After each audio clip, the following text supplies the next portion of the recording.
बहुत सारी पार्टियां बहुजन समाज पार्टी की तरफ रुख कर रही हैं। हम अगर साफ तौर पर तो डायरेक्टली नहीं कह सकते, लेकिन हमारे जो प्रदेश अध्यक्ष हैं, हमारे जो प्रभारी हैं, उनके संपर्क में बहुत सारी ऐसी पार्टियां हैं जो हमसे चाह रही हैं कि हम उनसे समझौता करें। साथ जय भीम, मैं हूँ इंजीनियर स्नेहा और आप देख रहे हैं द थिंक। इस वक्त हम हैं गोंदिया के एक संथागार हॉल में, जहां पर बहुजन समाज पार्टी का शासक बनो अभियान के तहत एक कार्यक्रम चल रहा है। और इस वक्त हमारे साथ मौजूद है बहुजन समाज पार्टी के तमाम पदाधिकारी महाराष्ट्र प्रदेश के, और साथ ही महाराष्ट्र के साथ साथ अन्य राज्यों के भी प्रभारी हमारे साथ हैं, नितिन सिंह जी। तो नितिन सिंह जी के साथ आज हम बातचीत करने वाले हैं। तो सबसे पहले बहुत बहुत स्वागत है सर आपका। जय भीम। जय भीम। सर, आज हम संपूर्ण देश के अंदर देख रहे हैं आज़ादी के 75 साल हमने मनाए और अमृत महोत्सव मनाया। दूसरी तरफ अगर हम बात करें तो एट्रोसिटीज़ के मामले लगातार बढ़ रहे हैं, महंगाई चरम सीमा पर है, बेरोजगारी तो आसमान छू रही, और तमाम चीज़ें, काफ़ी सारी समस्याओं से जूझ रहा है बहुजन समाज। तो 50 साल जब हो गए थे आज़ादी को, तो माननीय कांशीराम साहब ने एक विषय चलाया था कि आज़ादी के 50 साल के बाद भी बहुजन समाज जो है वो आश्रित है। तो ये 25 साल जब हम ऐड करते हैं तो क्या आपको बदलाव कुछ लगता है कि ये 75 साल में बहुजन समाज का कुछ दिशा और दशा में बदलाव हुआ, या आप क्या देखते हैं? देखिए, यह ठीक उसी तरह से है जिस तरह बाबा साहेब ने आज़ादी के समय अपनी बात को पूरे विश्व के सामने और विशेष तौर पर गोलमेज सम्मेलन में भी रखा कि यह देश आज़ाद होने वाला है, लेकिन यह आज़ादी किस काम की जिसमें बहुजन समाज के लोगों को, इस देश के पिछड़े समाज के लोगों को आज़ादी नहीं मिल पाई। ठीक उसी तरह से सरकार और यह पूरा देश आज़ादी का 75वां अमृत महोत्सव मना रहा है, और बढ़ चढ़कर आदरणीय बहन जी के निर्देश के अनुसार हमने पूरे देश में आज़ादी का अमृत महोत्सव मनाया।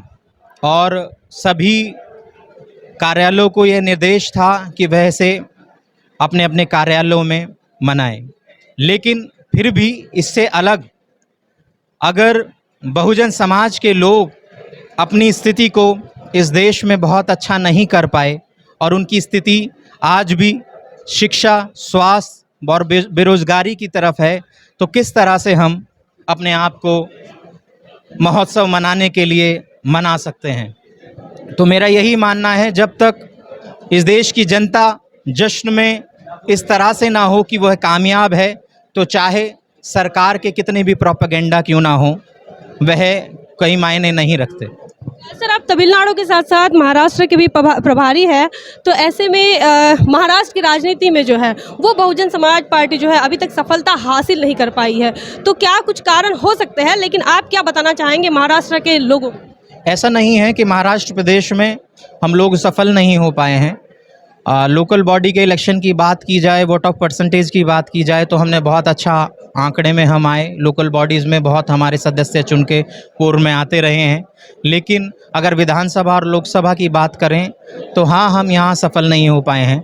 लेकिन एक परिस्थिति होती है, पूरे देश में ऐसा कोई प्रदेश नहीं है जहाँ हम लोगों ने एमएलए के तौर पर, एमपी के तौर पर ना जीत हासिल की हो। लेकिन महाराष्ट्र प्रदेश में भी आने वाला समय ऐसा है, और जैसा कि हमारे राष्ट्रीय कोऑर्डिनेटर आकाश आनंद जी भी युवाओं को ध्यान में रखते हुए आदरणीय बहन जी के निर्देश अनुसार महाराष्ट्र में भी जल्दी दौरा करेंगे और एक बड़ा प्रोग्राम हम उनके लिए आयोजित करेंगे।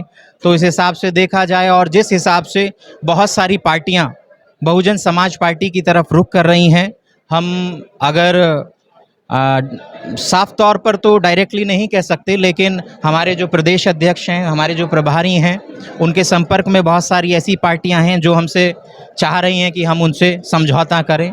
लेकिन हमारी स्थिति महाराष्ट्र प्रदेश में जिस तरह का राजनीतिक भूचाल आया हुआ है, उसके अनुसार बहुत अच्छी बनती जा रही है। सभी लोग यह जान पा रहे हैं कि जो अन्य पार्टी हैं उनको वह रोक पाने में असफल हो रही हैं, भारतीय जनता पार्टी और उनसे मिली पार्टियों को।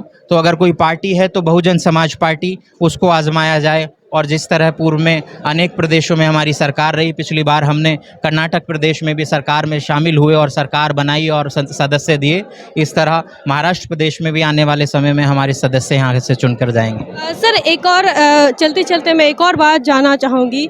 सर संपूर्ण देश के अंदर ही नहीं दुनिया के अंदर जो गौतम अडानी है वो तीसरे नंबर का पूंजीपति बन चुके हैं, तीसरे नंबर के अमीरों में शामिल है। और एक तरफ जो है भारतीय जनता पार्टी की शासनकाल में बहुजन समाज समस्याग्रस्त हो रहा है, तो ऐसे में बहुजन समाज पार्टी की ओर से आप क्या सोचते हैं ये बीजेपी के बारे में और इस प्रकार पूंजीवाद को बढ़ावा दे रहे इस बारे में?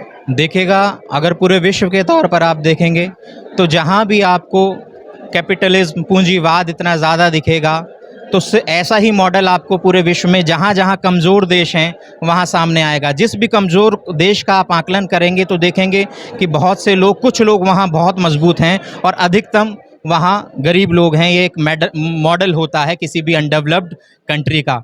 ठीक इसी तरह से भारत देश को भी उसी तरफ ले जाया जा रहा है, लेकिन ऐसा नहीं है कि आप सबको साथ लेकर काम नहीं कर सकते। आदरणीय बहन जी ने ऐसा नहीं है कि उत्तर प्रदेश में जब सरकार बनाई तो पूंजीवादी लोगों को नहीं बढ़ाया, उन्होंने छोटे छोटे जितने व्यवसाय करने वाले लोग हैं उनके लिए भी रोज़गार खोले और नौजवान, इस देश के बहुसंख्यक समाज के जितने लोग हैं उनको नए नए रोज़गार देकर, हर किसी को सम्मान देकर उन्होंने इस तरह से सरकार चलाई कि अगर उस रोल मॉडल को देखते हुए इस देश में कोई भी सरकार उस पर काम करे तो वह भी सफल होगी। लेकिन ऐसा बिना बहुजन समाज पार्टी के, क्योंकि इस तरह की विचारधारा और किसी पार्टी की नहीं है, तो असंभव सा है। तो यकीनन जैसे उत्तर प्रदेश को बहन जी ने आज पटल पर ला के रखा है कि पूरे देश में नोएडा जैसा देश पूरे देश में माना जाता है और आदरणीय बहन जी की वह देन रहा है। चाहे कोई भी क्षेत्र हो, हर क्षेत्र में बहन जी ने काम करके दिखाए हैं। ठीक उसी तरह आज की इस परिवेश में पूरे देश को अगर ज़रूरत है तो आदरणीय बहन जी की है। और यकीनन अगर यह देश आदरणीय बहन जी को केंद्रीय तौर पर स्थापित करने में सफल रहेगा, जिसकी हम आशा करते हैं, उम्मीद करते हैं, तो भारत देश जितनी पिछड़ेपन से पीछे की तरफ भारतीय जनता पार्टी या कांग्रेस के समय में गया, उससे दुगनी तेजी और 10 गुना तेजी के साथ भारत देश बहुत अच्छी तरह डेवलप्ड कंट्रीज में पूरे विश्व में गिना जाएगा। सर बहुजन समाज पार्टी के आप महाराष्ट्र के साथ साथ अलग अलग राज्यों के प्रभारी हैं और बहुजन समाज पार्टी को लेकर कई लोगों की सवाल ऐसे है कि बहुजन समाज पार्टी युवा आघाड़ी नहीं बनाती, युवाओं का अलग से संगठन नहीं बनाती, महिलाओं का नहीं बनाती, तो वो विस्तार को लेकर भी सवाल खड़े होते हैं। तो बहुजन समाज पार्टी से देश के नौजवानों ने क्यों जुड़ना चाहिए, क्या बताएंगे युवाओं को? देखिए, सबसे पहली बात यह है कि अगर देश में कई प्रदेशों की बात करी जाए तो मुझ पे भी ऐसी जिम्मेदारी है और आपको समझना चाहिए कि मैं भी एक युवा हूं। और अगर आप जितने भी सामने पदाधिकारियों को खड़ा देखेंगी तो प्रदेश प्रभारी के तौर पर आप युवा देखेंगी, महाराष्ट्र प्रदेश प्रभारी के तौर पर आप युवा देखेंगी। और मैं दावे के साथ कह सकता हूं कि महाराष्ट्र प्रदेश के जो वर्तमान में प्रदेश अध्यक्ष हैं, किसी भी राष्ट्रीय पार्टी का अगर कोई भी प्रदेश अध्यक्ष किसी भी राज्य में हो तो उनसे ज़्यादा ही उम्र का होगा। और बहुजन समाज पार्टी का प्रदेश अध्यक्ष राष्ट्रीय पार्टी के तौर पर महाराष्ट्र प्रदेश में सबसे ज़्यादा युवा है। तो युवाओं के सामने तो ऐसी भ्रमित करने वाली बातें कोई और पार्टियां रखें तो हम उसे सिरे से दरकिनार इस बात को दिखाकर करते हैं कि आप देख लीजिए कैसी स्थिति। 50% की बहन जी बात करती हैं और प्रदेश प्रभारी के तौर पर आदरणीय डॉक्टर अशोक सिद्धार्थ साहब भी वरिष्ठ के तौर पर हमारे बीच लगाए गए हैं। उन्हीं के साथ साथ मुझे भी जिम्मेदारी मिली है और प्रदेश प्रभारी और प्रदेश अध्यक्ष की जिम्मेदारी बहुत बड़ी मानी जाती है। और ऐसे में आप देखेंगे कि सब लोग युवा हैं, तो युवाओं की तो दरकिनार किसी भी तरह से नहीं किया जाएगा। और आने वाले समय में युवा इस पर भरोसा करेंगे, क्योंकि सबसे ज़्यादा अगर किसी पार्टी ने चोट लगाई है केंद्रीय स्तर पर तो भारतीय जनता पार्टी और पूर्व में कांग्रेस ने लगाई है।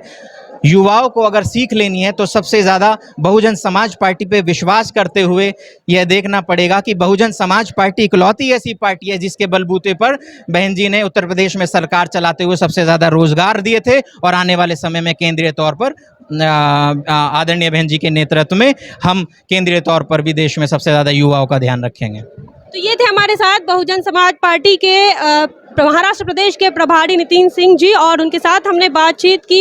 अलग अलग विषयों को लेकर हमने चाहा आपके समय में आपके मन में जो सवाल थे उन सवालों को हमने पूछने की कोशिश की। आप इस बारे में क्या सोचते हैं कमेंट करके ज़रूर बताएं। बने रहे द थिंग पर। जय भीम, जय भारत।